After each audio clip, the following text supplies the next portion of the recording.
I dedicated this week on that premise that these matters would be handled back to back up to today. And we expected the complainant chair to also exhibit a similar vigilance and commitment to ensure that this matter is disposed of today. Chair, yesterday we were here, there were only 2 witnesses. Today we have only 1 witness. And the complainant on Tuesday did not turn up, and the committee on its own motion or volition, I don't know the reasons, but committee, for one reason or another, was compelled not to sit on Tuesday. Understandably, Chair, probably they were justifiable reasons. I can't fault the committee. And we had to adjust accordingly. So yesterday we are here, today we are here, and we thought the matter would be concluded today. The Honorable Nyamatama is not here. Yesterday she did not turn up, and she has a duty, much as she has already given her testimony, to mobilize the witnesses to be here. She's not here to give a full account as to why the rest of the witnesses are not here. So the adjournment being suggested by the committee, or the committee is about to make, may be injudicious.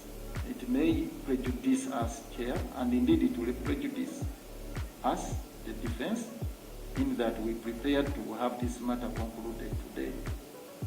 The unfortunate bit, the whole of next week, because of the schedules the committee made and the commitments I had to make to be here the whole of this week, I had to reschedule what I was supposed to do this week to next week, on that premise that let's have this matter handled decisively within this week.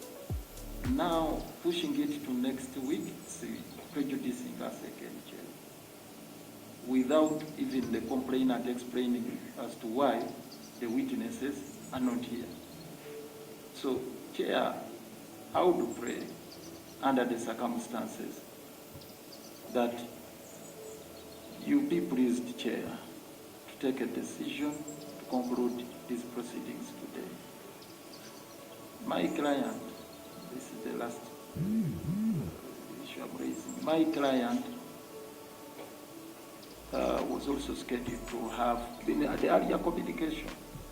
We indicated that we had some health issues and were supposed to go for some checkup. And the response given by the committee sometime about 2 weeks ago, that those were not justifiable reasons. Because we had given 3 reasons. We had the matter in the Supreme Court, and another one was about his LFA concerns or issues. And that was not accepted by the committee. If the committee said, come even if you are sick, could the committee say that? Well, really? Anyway, Chair, I want to conclude. Yeah, but I also I want to record to say that our client said he was sick and we said it is unacceptable. Is it unacceptable to fall sick or for somebody to say I'm sick? The committee indicated that that ground was not meritorious. It didn't lacked merit. That's the way I understood it. If I misconstrued it, I beg for your indulgence. Please, let us do this. Because we don't want you to insinuate unfairness on the part of the committee. Chair, what I'm saying is that's the way I understood the communication from the committee. If I misconstrued it, I beg for the excuse.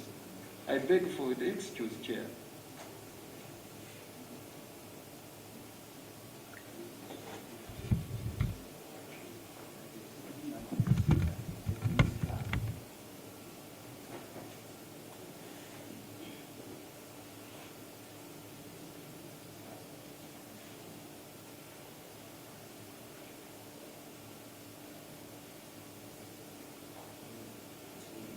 I have read this letter again. It never says anything like that. What the letter says, it said, in the said letter you allege that the committee did not consult you before adjourning the matter. The committee takes exception to this allegation. Since the matter in question was adjourned in your presence and at your request, suffice to note that the committee had initially granted you 1 week within which to secure the services of another lawyer to which you objected, requesting for 2 weeks, which the committee granted. It's upon this premises the committee adjourned the proceeding to the 27th of Tuesday, 10 a.m. Additionally, the committee were adjourning the matter informed you that the above date would serve as the last adjournment, except to be ready to proceed until the hearing. Consequently, the committee finds your final adjournment based on the need to assemble a legal team to represent you in its proceedings untenable. Regarding your unavailability to attend proceedings of the committee on Wednesday 28th, due to other proceedings in the Supreme Court, the committee finds merit and accordingly adjourned. So where is this issue about sickness? The letter we had written addressed the issue of health. The reply addresses itself to 2 issues. One, the one it finds itself an exception and is stated it, and then the second one, which is certainly can't even be debated because you had proceeded in the Supreme Court. Please, I think it's unfair, and let's proceed really fairly on both sides. To allege unfairness on our part, we take exception in this Honorable Zaake. It is clear the letter speaks for itself. Let us now proceed to the request. One,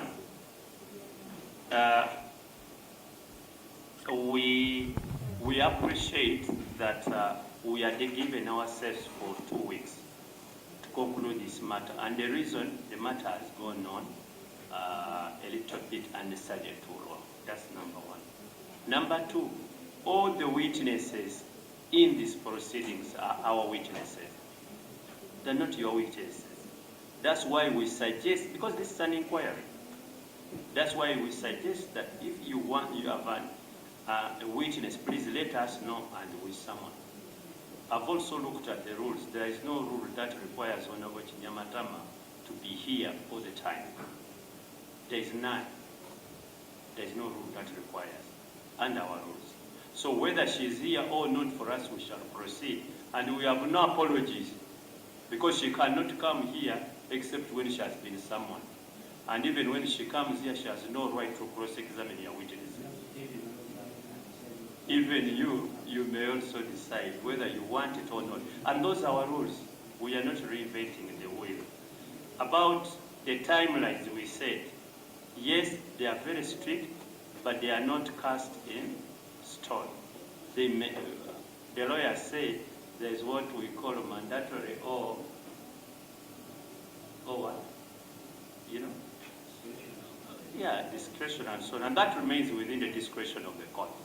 We can't, this committee cannot tie our hands that sees this, because if there is evidence we know we have not had, we will accommodate, including the Honorable Zaake. If there is any reason he feels for adjournment, he can always apply, and we shall get him that opportunity. So this matter is going to be adjourned to Tuesday, unless you have any objection to that date, and give us the date you are available. Requesting next week is a bit tricky for me, but I don't want to bog down the proceedings. It's a bit tricky. Mulungu Diaspora Foundation ngaigatide wamo African Canadian Foundation back to Sako Global Conference mu September jangu sisinkana abakugu atoyige ngabugabanye ebirowozo twita ba doctors ba nurses ba counselors ba nabyamizanyo ba administrators ba social workers abasomesa ba nabitone abayizi ba namawulire n'abalala bangi ba international participants mujja kusasula Canadian dollars 403 ate abanayolesa mujja kusasula Canadian dollars 520 ba Canadian participants mujja kusasula Canadian dollars 2 obakyalira eventbrite.ca in a global conference ekwata ku substance abuse, addiction, suicide ne mental resilience. Okumanya ebisingawo genda ku mukutu gwa www.canadianfoundation.org oba kuba essimu +147 740 195 oba +146 835 874 oba +147 357 259 1951 oba plus 256 701 518 000 ate nosobola nogisindika ku mobile money oba tu emailing ku info@africanfoundation.org. Tusuba Global Conference etegekeddwa African Canadian Foundation. Gwe omuzadde eyitaze essomero erigenda okubangulira omwana wo nga muyeeya mukozi ate ayite ne first grade katukwanjulire Shehan Standard Day and Boarding Primary School abagenda okuteeka ebyensoma by'omwana wo ku mutendera ogusingira ddala. Empisa, eddiini, ebyemizannyo n'obuyiiya bwonna tubikulembereza ddala ng'ate ebyokulya n'ebyensula bya mulembe ddala. Tulira n'entambula eri abayizi abaviira ewala. Gwe ate omuzadde eyandiyagadde omwana wo okuyita ne first grade totunula obulala wonna okwewandiisa kugendera ddala maaso okuva ku nassale paka ku kibiina ekyomusanvu. Day ne boarding ng'ate n'ebisale birungi ate bisobokera ddala. Jjukira nti requirements zonna omwana wo azisanga ku ssomero. Tusangibwa Lubaga mu Bulwa Zone okuliraana 24/7 motel. Gwe ayagala okumanya ebisingawo tukubire ku noti 773 73 359 ne noti 757 noti 6 26 96. Shehan Standard Primary School. We invest in education. Onoonya ekifo ekyokuwummuliramu nga kirina spa ey'omulembe omuli sauna, massage ne steam bath. Ffe aba Nina Guest House tulina luumu eziri self-contained nga nnungi nnyo. Kosta ne restaurant erimu emmere empoomu eya buli kika. Gwe anyumirwa omupiira ne pool table jangu buli kimu weekiri. Parking ey'obwereere, security ennungi nga ne privacy y'abaclient baffe yankizo nnyo gye tuli. Tusangibwa ku Hoima Road e Namuŋŋoona nga waakava ku Toto okumpi ne Gombe SS. Tukubireko kati ku noti 759 16 42 15 oba noti 761 89 noti emu noti 4. Nina Guest House, a home away from home.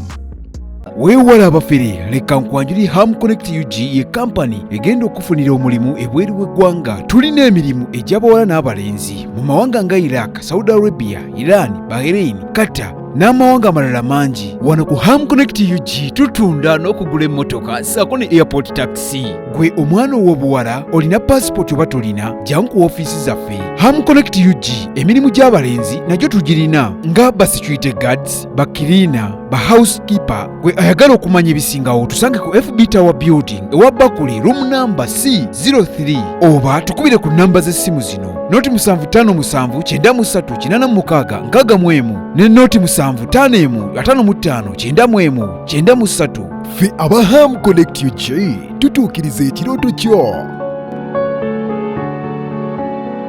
Oyagala okuteekerateekera omukolo ogw'obuvunaanyizibwa ngenda mu bannaffe aba Top Care Restaurant abasangibwa e Nalukolongo ku kizimbe ky'Amakanga wano ku Masaka Road nga balina abafumbi abatendeka obulungi ate nga bateekateeka emikolo egya buli kika. Bannaffe aba Top Care Restaurant bakola ne outside catering ssaako ne delivery. Emmere ekutuukako awo wennyini w'oli. Kola order yo kati opiyo. Kuba ku nnamba y'essimu eno bakubire ku noti 7 noti emu 28 55 25 oba noti 772 34 43 6. Bannaffe aba Top Care Restaurant bakola omukolo gwo n'otaguddamu.